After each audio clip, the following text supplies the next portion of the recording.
Hello, good morning. आज हम लोग कॉम्प्लेक्स नंबर के कुछ इंपॉर्टेंट क्वेश्चन को वाच करेंगे। चलिए देखते हैं। If alpha comma beta are different complex number with modulus beta equal to 1 then find the value. इस वैल्यू को फाइंड करना है। चलिए कैसे फाइंड करते हैं, इसको जानने से पहले कुछ प्रॉपर्टी के बारे में जानते हैं।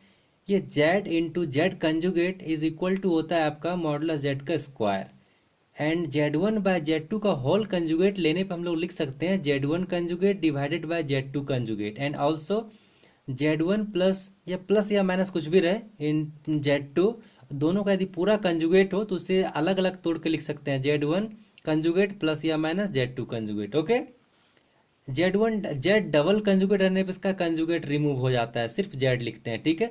और यहाँ यदि कोई भी रियल पार्ट मिले उसका कंजुगेट में कोई डिफरेंस नहीं आता है। जैसे 3 का कंजुगेट लिया है तो वो 3 ही रह गया, -3 का कंजुगेट लिया है तो वो -3 रह गया, ठीक है।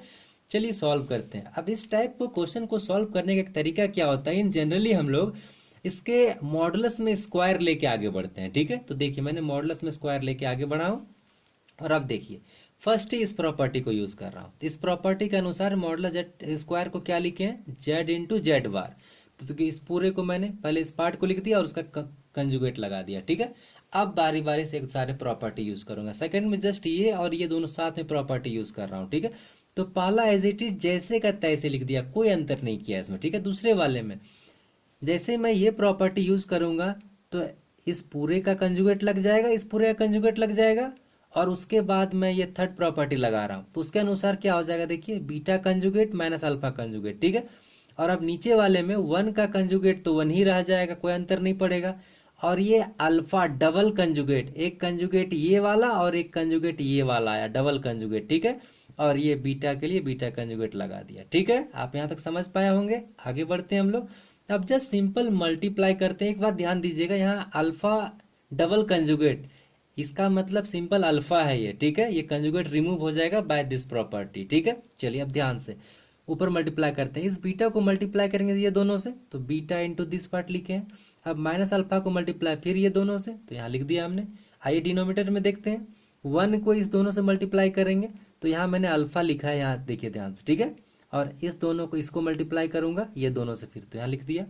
यहाँ मैं बार बार कर रहा हूँ, अल्फा डबल जो कंजुगेट लगा हुआ है इसको मैंने डायरेक्टली अल्फा लिखा है यहाँ, ठीक है, बाय दिस प्रॉपर्टी। अब आगे सिंपल कैलकुलेशन कीजिए। अल्फा बीटा बीटा बार लिख दिया, beta into alpha bar minus alpha beta bar, minus minus plus alpha alpha bar, denominator में भी 1 माइनस अल्फा बीटा, और यहाँ अल्फा बार बीटा और माइनस माइनस प्लस, देखिए alpha beta alpha bar beta alpha beta bar, देखिए alpha बार alpha तो यहाँ लिखा है, और बीटा बीटा बार लिख दिया दोनों एक साथ। अब आइए ये बीटा बीटा बार मॉडुलस बीटा स्क्वायर हो जाएगा दिस प्रॉपर्टी से, ठीक है। तो कितना कर दिया, और बाद बाकी तो एज इट इज, देखिए जैसे का तैसा, ये भी जैसे का तैसा। अल्फा अल्फा बार को मॉडुलस अल्फा स्क्वायर लिख दिया मैंने, ठीक है। यहाँ भी 1 अपनी जगह पे, ये भी जस्ट ऐसा ही है, ये भी जस्ट ऐसा ही है। अल्फा अल्फा बार ये दोनों को फिर अल्फा मॉडुलस अल्फा स्क्वायर लिख दिया, और बीटा बीटा बार को मॉडुलस बीटा का स्क्वायर लिख दिया हमने, ठीक है। ये भी हो गया।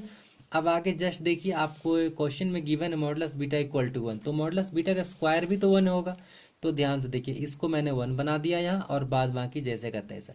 नीचे में भी इसको सिर्फ 1 बनाया और बाद बाकी जैसे का तैसा छोड़ दिया। ये दोनों पूरा कट गया आपस में, ये 1 बन गया, ठीक है। अकॉर्डिंग टू क्वेश्चन एक बात देखिए, आपका क्वेश्चन यहाँ स्क्वायरिंग में था ना, जब स्क्वायर हटाएंगे, क्योंकि आपको स्क्वायर नहीं चाहिए, हटाएंगे तो ये पार्ट में रूट आ जाएगा, ठीक है। तो देखिए मैंने यहाँ लिखा इतना इक्वल टू √1, और √1 का वैल्यू 1, यही आपका आंसर है, ठीक है। चलिए आगे बढ़ते हैं। दूसरा क्वेश्चन बहुत इंपॉर्टेंट है, ये भी एनसीईआरटी क्वेश्चन था, ये भी एनसीईआरटी क्वेश्चन है आपका। Find the non zero integral solution, मतलब जीरो को छोड़कर कोई भी सॉल्यूशन आप इसका बताइए, ठीक है। चलिए सॉल्व करते हैं। तो जो क्वेश्चन है पहले लिख दिया क्वेश्चन को ना। अब तो मॉडुलस सॉल्व करना जानते हैं आप, रियल पार्ट का स्क्वायर प्लस इमेजिनरी पार्ट का स्क्वायर लेते हैं, तो वो ले लिया हमने, ठीक है। आगे बढ़ते हैं। तो √2 पावर x हो गया और 2 का पावर x। अब यहाँ रूट हटाना चाह रहे हैं, तो रूट हटाने के लिए 1/2 पावर में लगाते हैं, तो 1/2 यहाँ x था तो x/2 बन गया। अब आपको पता है एक रिजल्ट कि यदि इक्वेशन में बेस सेम हो तो पावर को इक्वेट कर सकते हैं हम लोग। तो देखिए बेस सेम था दोनों का, तो पावर को इक्वेट कर लिए, x/2 इक्वल टू x। यहाँ लिखने की जरूरत नहीं, इम्प्लाई सेंस से अपने आप ही अंडरस्टूड है, ठीक है। आगे इस 2 को यहाँ लीजिए, 2x हो जाएगा। अब ये इस x को इधर ले जाइए तो 2x minus x equal to zero, x equal to zero. अरे ये क्या हुआ, ये तो x इक्वल टू जीरो आ गया, लेकिन क्वेश्चन क्या कह रहा था, find non zero solution. Question कर रहा था जीरो को छोड़ के कोई क्वेश्चन बताओ, लेकिन आपने जब सॉल्व किया था आपको x इक्वल टू जीरो ही सॉल्यूशन मिल रहा है। इसका मतलब इस क्वेश्चन का कोई नॉन जीरो सॉल्यूशन नहीं है, hence no non zero solution exist. ठीक है, आप समझ पाए होंगे। आगे बढ़ता हूँ। Find magnitude and amplitude of the complex number, बहुत इंपॉर्टेंट। ये क्वेश्चन एनसीईआरटी एग्जाम्पलर का क्वेश्चन है आपका। चलिए देखते हैं क्या कहता है। पहले मॉडुलस निकालते हैं कैसे, तो प्रॉपर्टी यूज कर लिया है मैंने, मॉडुलस साइन लगा दिया। अब ऊपर वाले के लिए मॉडुलस यूज हो गया, नीचे वाले के लिए मॉडुलस यूज हो गया। ठीक है, अब मॉडुलस सिंपल, जैसा अब हमने देखा रूट इमेजनरी रियल पार्ट का स्क्वायर प्लस इमेजनरी पार्ट का स्क्वायर कर लिया, और नीचे भी वही काम किया। नीचे देखिए अच्छा सा फॉर्मूला है, cos square theta plus sine square theta equal to 1 हो जाएगा। ये तो नीचे पूरा 1 बन गया और ऊपर √2 बन गया, तो इसके बदले में लिख दिया मैंने यहाँ पे √2/√1। ठीक है, और ये कैलकुलेशन √2। अब एक वेरी इंपॉर्टेंट पार्ट अब आ गया, ये ध्यान से देखिए।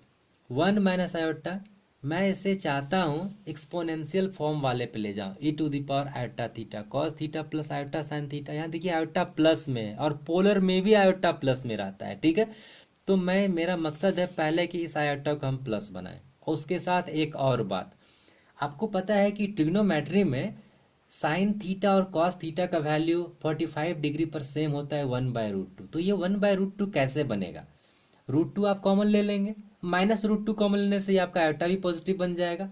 तो एक काम करते हैं, -√2 कॉमन लेते हैं ऊपर से, तो क्या मिलेगा देखिए, -√2 मैंने कॉमन लिया तो -1/√2 प्लस 1/√2 आयोटा हो गया। ठीक है, ये रिड्यूस हो गया यहाँ पे, देखिए इस पार्ट को मैंने कॉमन लिया यहाँ, तो इतना मिल गया।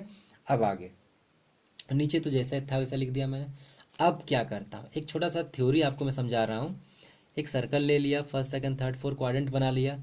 यहाँ से देखिए ये 45 डिग्री है, ठीक है, 45 डिग्री π/4। अच्छा यहाँ से यहाँ 90 डिग्री है, लेकिन इसको हम लोग को ये तो 1 45 degree, 2 45 degree, 3 45 degree, 4 45 degree, 5 45 degree, मतलब वो मल्टीप्लाई करके ऐसे घूमते जा रहा है। यहाँ से यहाँ 45, फिर यहाँ 45, आप ऐड कर रहे हो ना, जोड़ रहे हो 45 डिग्री, तो यहाँ 2 45 डिग्री हो गया ना, तो 2 से कटे हुए π/2 ही आएगा, कोई अंतर नहीं पड़ा। ये 3 बार 45 डिग्री हुआ, यहाँ तक 4 बार 45 डिग्री हुआ, घूम के आ रहा है। मैं क्यों ये बता रहा हूँ, इसके पीछे रीज़न है कुछ। यदि मैं पूछूं -1/√2 का वैल्यू बताओ ट्रिग्नोमेट्री में, तो आप क्या बताओगे, किसके लिए लिख सकते हो। 1/√2 तो आपको पता है साइन थीटा और कॉस थीटा के लिए होता है, और पहला कॉस के लिए लिखना है हमें, क्योंकि ये देखिए एक्सपोनेंशियल फॉर्म में कॉस थीटा पहले लिखते हैं, और यहाँ भी पोलर में भी कॉस थीटा पहले लिखते हैं। कॉस के फॉर्मेट पे लिखना है -1/√2, कैसे लिखेंगे जरा बताइए। तो आपको पता है कॉस सेकंड क्वाड्रेंट में नेगेटिव और थर्ड क्वाड्रेंट में नेगेटिव। यदि थर्ड आप 5 π/4 लिखो तो ये 3 π/4 से बड़ा है, तो इन जनरली हम लोग छोटा वैल्यू लेते हैं, छोटा वैल्यू 3 π/4 लिख दिए, कॉस 3 π/4। ठीक है, यही रीजन था आपको ये बताने का।